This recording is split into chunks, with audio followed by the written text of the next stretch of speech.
Let's get to our next discussion. It is nearly a daily headline here on the show. Gas prices on the rise. Our guest host, Mike Jackson, thinks that he has the solution, a gas tax. Also joining us right now, though, is Congresswoman Marsha Blackburn. She is the House Deputy Whip, and she sits on the House Energy and Commerce Committees. She's got a different opinion on this, and Congressman Blackburn, we want to welcome you to the program. Thank you. Good to be with you.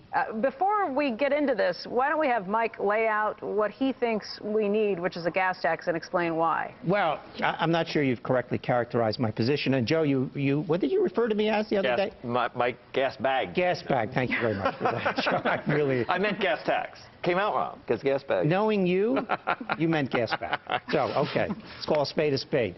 I am something you've talked about on this program for years. I'm a passionate, and here the Congresswoman and I will probably agree, I am passionate about America's being energy independent. And I think if you look at North America, North America only imports 25% of its oil today.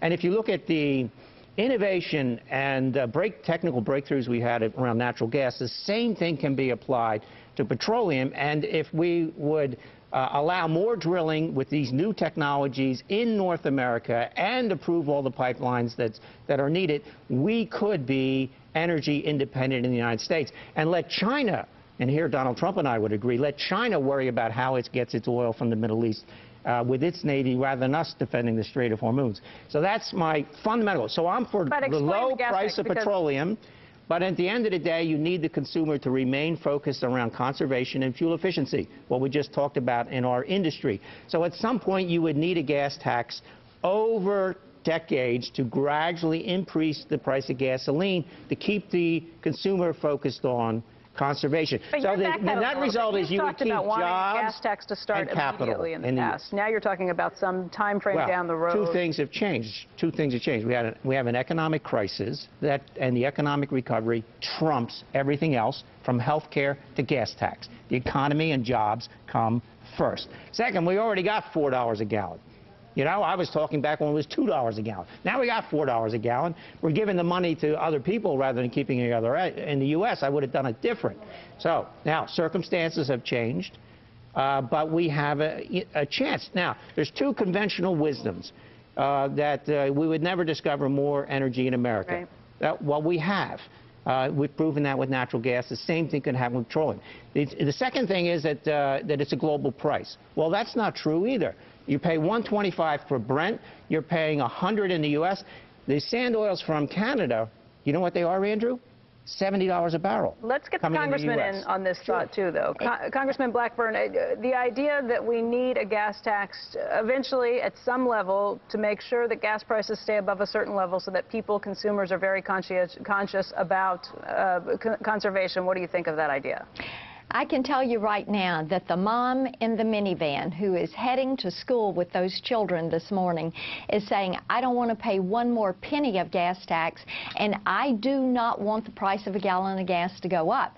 And here's why. Already, if you look at the 18.4% federal tax per gallon on a gallon of gas and 24.4 cents per gallon on a gallon of diesel, and then the state tax, you're already in most states somewhere between 44 and 51 cents a gallon. That's tax.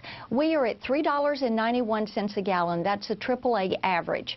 And we don't even have the summer blends to the marketplace yet. That is going to happen closer to Memorial Day. What we need to do is say our price is too high.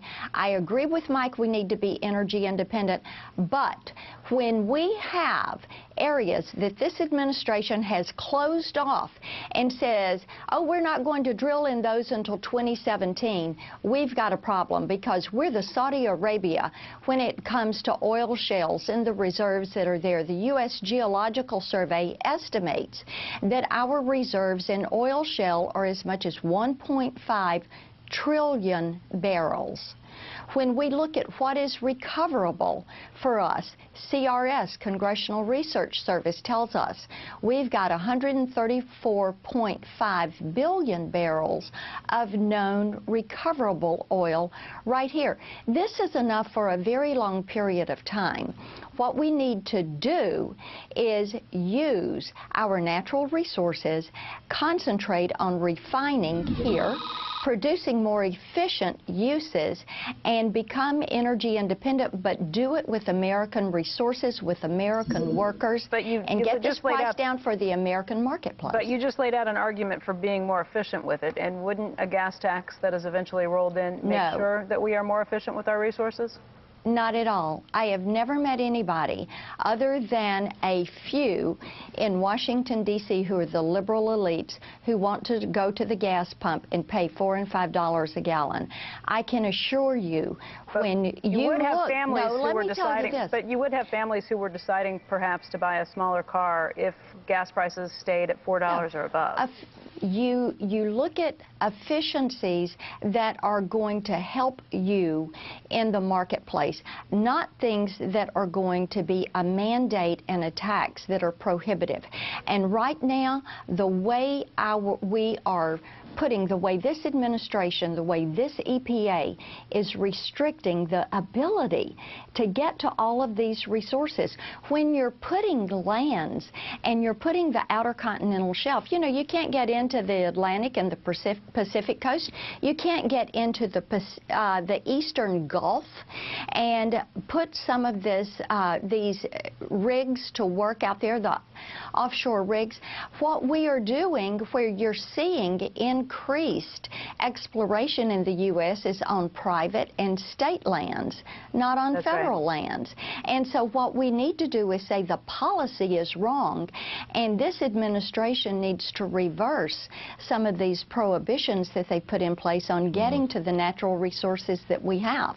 That is a way to send a message to Saudi Arabia. That's a way to send a message to China. That's a way to send an OPEC message and say, look, we are going to be good stewards of the resources we have, and we're going to get in behind this and get the price down. I was trying to, and Mike and Congressman, I was trying to figure out, well, let's see, if we took the tax and we said it had to be used for deficit reduction, then I thought, well, then you'd have that. The deficit would be reduced, and then they'd spend more somewhere else. And then I was thinking, well, say that it has to go to this. And then I think they even take Social Security. They see any money anywhere, and they spend it. So you can be morally opposed to a tax. You can just be morally opposed to taxing it to do it. You and I have had this discussion. Right. I mean, I don't think I could ever be for it. You have to realize your gas taxes are dedicated taxes already. So first, that's a dedicated revenue stream.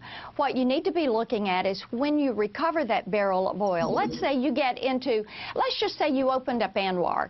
If you opened up Anwar, we wouldn't even have to be importing oil from Saudi Arabia, because we'd get 1.4 million barrels coming out of there every day, and you wouldn't even have to import oil from Saudi Arabia. Now, what this also does, in addition to the price at the pump with gasoline and diesel, you look at all your petroleum byproducts that you're bringing, packaging, and how that affects the price of groceries, delivery and transport, the price of fertilizer. I was meeting with some farmers yesterday. This is one of the discussions that we had, the cost of petroleum-based products, because we are not using our natural resources, and how that escalates the price. And therefore, of course, everything in your food supply chain is going to cost more. Everything in your logistics and transportation chain, it is going to cost you more. And you have mom in the minivan, which is a lot of people that, you know, they're my friends and neighbors, and they're pulling up to fill up that gas tank. It is costing them more. Everything, when they're rolling that cart down the grocery store, it is costing them more. All of these fees for their children, and then they can't find a light bulb that they want. Do we have an energy policy that doesn't work? Congressman You're exactly Blackburn, right. Thank you very much for your time. We appreciate it. Thank you.